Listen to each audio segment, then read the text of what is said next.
सुरेंद्र भाई, पहले मैं आपके जी, पास आता हूँ। आ जाइए आ उत्तर जाइए। प्रदेश में तो बड़ा शोर हुआ, ऐसा लगा कि उत्तर प्रदेश में जो है मुसलमान गए, और वही होगा जो चाह रहे हैं करनी सेना के लोग, वही होगा जो चाह रहे हैं आदित्यनाथ जी। लेकिन हमें लग रहा है कि वहाँ के हिंदुओं ने भी और वहाँ के मुसलमानों ने भी समझ लिया। बनारस का मैं देख रहा था कि बनारस में बड़ा लोगों ने फूल तक बरसाए। जैसे पिछले दिन याद कीजिए कि दुर्गा पूजा के अवसर पर और एक और अवसर होली के अवसर पर लोगों ने फूल बरसाए थे। आज भी वही नज़ारा देखने को मिला। क्या कहेंगे? नफ़रत हारी, मोहब्बत जीती। आरएसएस को समझ में आया, इसलिए वो बोल रहे हैं कि भाई अब जो है औरंगज़ेब प्रसंग नहीं है। काहे को? तो प्रसंग नहीं था तो क्यों चिल्ला रहे थे? कहाँ थे आरएसएस के लोग? देखिए धनंजय जी, कल ही शायद या परसों मैं आपके चैनल पर था, और जो आपने कहा कि लोग कह रहे हैं कि राहुल गांधी नहीं बोल रहे, तो मैंने कहा कि यही सबसे अच्छी रणनीति है, क्योंकि वो कव्वाली तभी चलेगी जब दूसरे पक्ष से भी शेरोशायरी होगी। अकेले कव्वाली नहीं होती है, अकेले सिर्फ भाषण हो सकता है, उसमें मजा नहीं आता। तो और हम ऐसा नहीं मानते कि कोई भैया जी जोशी का चरित्र बिल्कुल बदल गया, वो वही है। वो इसलिए कह रहे हैं क्योंकि एक संकेत दे रहे हैं भाजपा के लोगों को या अपने ही कैडर को कि भाई इस तरह के मुद्दे बहुत मत उठाइए, ये बूमरैंग कर रहे हैं। आप अब बड़ी बड़ी बातें कह रहे हैं कि अफजल खां का हमने मकबरा शिवाजी ने बनवाया, और औरंगजेब, भैया जी जोशी ने अधूरी बात कही, झूठे लोग हैं ये। वो कह रहे हैं औरंगजेब यही मरा था। अरे उनको ये भी कहना चाहिए था कि यही गुजरात में पैदा हुआ था। आधी बात कैसे कह रहा है? It should be complete dialogue. यही रह रहा था, तब भी अगर कहीं और मर गया होता कुछ बहुत, तब भी कहा जाता कि भाई हमारे देश से पैदा हुआ था, वो हमारा शासक था, हमारा दोस्त था, जो भी था। वो एक इतिहास है, और जो बीत गया उसको बदल नहीं सकते, और जो आज है इसको संवारेंगे तभी हमारा कल बदलेगा। यही एक मैसेज हर समाज के लिए होता है। अभी आपने कहा राहुल गांधी का, हम पहले भी कह रहे थे आपसे कि बहुत अच्छा मूव है कि हमको बोलना नहीं।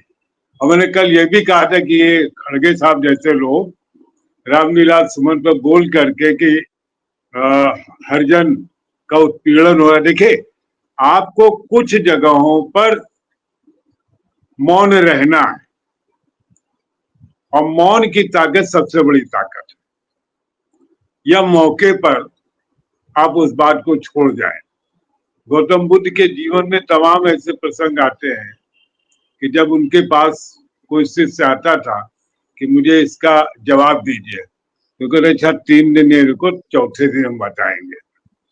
चौथे दिन जब वो आता था तो गौतम बुद्ध पूछते थे कि हाँ बताओ भाई, कौन सा सवाल था?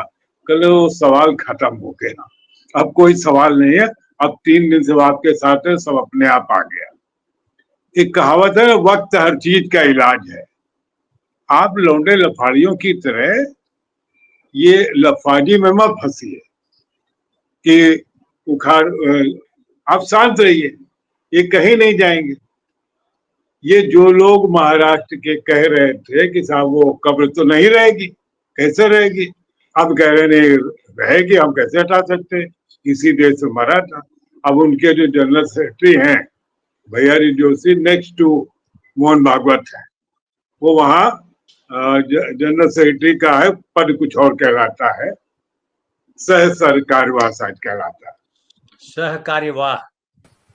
हाँ, तो अब आप देखिए ऐसी स्थिति में विपक्ष को एक बात समझ जानी चाहिए कि अगर हम हर मुद्दे पर उनसे उलझो नहीं, अब मुसलमान ये बात समझ गया कि अगर इनको हम मौका देंगे तो हमको और बदनाम करेंगे, हमको और उत्पीड़ित करेंगे, हमको और मारेंगे। और आखिर हाड़ मांस के लोग मुसलमान, वो भी, उनके अंदर भी एक जीव है, तो वे बुद्धिमत्ता का परिचय दे रहे हैं कि भाई ठीक है, हम आपसे भिड़ भी नहीं रहे, हम मोहब्बत का इजहार कर रहे हैं। अब देखते हैं कि तुम कब तक हमारी खिलाफत करोगे। और जिस ढंग से पूरा प्रकरण हिंदू मुस्लिम का चल रहा पूरे देश में, अब लोग इससे ऊब भी गए। सामान्य आदमी भी कहने लग गया कि यार ये लोग आरएसएस वाले जो है कुछ ना कुछ बवाल किए रहते हैं, फिर राणा सांगा पर आ जाएंगे। और इसीलिए कल ही मैंने आपसे कहा कि राणा सांगा भी 2-3 दिन में भूल जाएंगे। ये एक पासा फेंकते हैं और फिर देखते हैं अगर इसकी प्रतिक्रिया चल रही तो उसको लेके आगे चलते, न उसको छोड़ करके फिर इनका जो आईटी सेल और इनके जो गंदी मानसिकता के नेता है, पूरा इनके पास एक काम है कि इस अमृत काल में जितना अधिक जहर आप बो सकते हो आप बोते रहिए। अमृत काल है, ये बीजेपी नहीं कहा, हमने नहीं कहा। हम तो कहते हैं पूरी जिंदगी अमृत काल है। जब हम इस दुनिया में आए तो जाहिर अमृतत्व के लिए आए, जहर खाने के लिए थोड़ी आए। जहर तो जो शंकर ने अपने गले में अटका लिया, उसका मतलब ही कि जहर जो है वो ईश्वर देखेगा। आप अमृत तत्व की बात कीजिए, अच्छे ढंग से रहिए, पड़ोसी से अच्छी से बात करिए। और मुसलमानों ने वो ईद पर आज जो है फूलों की बारिश कर करके और जो सारा ये है वो राहुल गांधी की मोहब्बत की दुकान को एक नया आयाम दिया है। या आप ये समझिए कि महात्मा गांधी वाले दौर में हम जा रहे हैं। हालांकि हम राहुल गांधी की महात्मा गांधी से तुलना करने की दृष्टता नहीं कर सकते हैं। महात्मा गांधी बहुत बड़े थे, राहुल गांधी अभी उनकी तुलना में कुछ नहीं है। लेकिन हम ये मान सकते हैं कि हाँ उस दिशा में चलने की कोशिश कर। महात्मा गांधी ने भी यही किया ना, वो कहते थे कि भाई हम मारेंगे नहीं अंग्रेज को, मार खाएंगे, अपनी बात कहते रहेंगे। ये अंग्रेज एक दिन हमको मारते मारते थक जाएगा और इस देश से चला जाएगा। कोई विश्वास करता था, लेकिन अंग्रेज गया ना, इसी वजह से उसने कहा भाई इसका अब हम क्या करें कि ये तो सब कांग्रेसी आके इकट्ठा हो जाते हैं, इनको हम लाठी पीट देते हैं। इसके बाद भी इन्हीं के लोग मरहम पट्टी करते हैं, ले जाते हैं, प्रतिकार मौखिक प्रतिकार करते हैं, हिंसा नहीं बढ़ती। क्योंकि हिंसा जो है अपोजिट पार्टी को एक मौका देती है अपना शासन गंदे ढंग से चलाने का। तो मुझे लगता है कि भैया जी जोशी को जो बुद्धि आई, हालांकि बुद्धि नहीं आई है, ये एक टेक्निकल वो क्या कहते हैं सुधार है, होशियारी भरा। और मोदी जी देखिए इन लोगों की आप किस बात पर, आज पूरे देश में अपने यूट्यूब में भी 2 तरह की बहस चल रही है। एक में है कि मोदी को हटाने का सब तय हो गया, और दूसरी तरफ यह है कि मोदी और मोहन भागवत की मुलाकात ही नहीं हुई है। कोई कह रहा नहीं मोहन भागवत ने बहुत टाइट कर दिया। भाई हमारे पास तो भाई देखिए नागपुर में, क्योंकि हमारी कोई आरएसएस की बैकग्राउंड नहीं है, मैंने बहुत कोशिश की जो अपने पुराने यूनाई के मित्र हैं उन सब लोगों ने कहा कि भैया खबर किसी के पास नहीं है, अब सब काइटिंग में लगे हुए हैं, तो अब जो कर रहे करने दो, हम क्या कर सकते हैं। लेकिन कहा यह जा रहा कि मोदी और भागवत की कोई मुलाकात नहीं। अभी एक यूट्यूब चैनल चला रहा था कि 11 अप्रैल को एक मीटिंग प्रस्तावित है बेंगलुरु में, और वहां मोदी का भविष्य तय हो जाएगा। मैं आप सब लोगों के बीच डंके की चोट पर कहना चाहता हूँ, मोदी का भविष्य अब आरएसएस नहीं तय करेगा। मोदी का भविष्य देश की जनता ही तय करेगी, और आरएसएस अब मोदी की गुलाम है।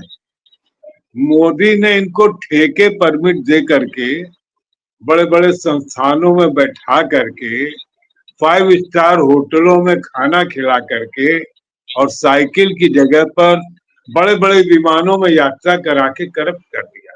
एक कहावत है पावर करप्ट, तो मोदी ने ये पहला काम किया कि इनको करप्ट कर दिया। तो अब मोहन भागवत कहे, मोहन भागवत को मालूम है कि उनकी क्या हैसियत है। जो उनके प्रांत प्रचारक और उनके परिवार, उनके बड़े बड़े लोग जो मलाई खा रहे हैं वो सब रिवोल्ट कर जाएंगे। तो इसलिए मोदी को कोई खतरा नहीं है। और एक बड़ी चर्चा है 75 साल वाली, वो 75 साल क्या होता भाई, जब वो नॉन बायोलॉजिकल है प्रधानमंत्री जी अपने, जब वो पैदा ही नहीं हुए ऊपर से अवतरित, और अवतरित हुए लोगों की उम्र तो कोई होती नहीं।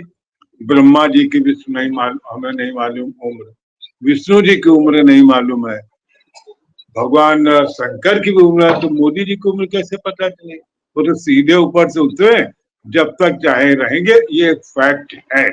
हम चाहें या न चाहें, मोदी जी को आरएसएस भी हटा सकती है। हाँ, इस देश की जनता डिसाइड तय कर लेगी, फिर बड़े बड़े लोगों को जनता हटा देती। जी। जी।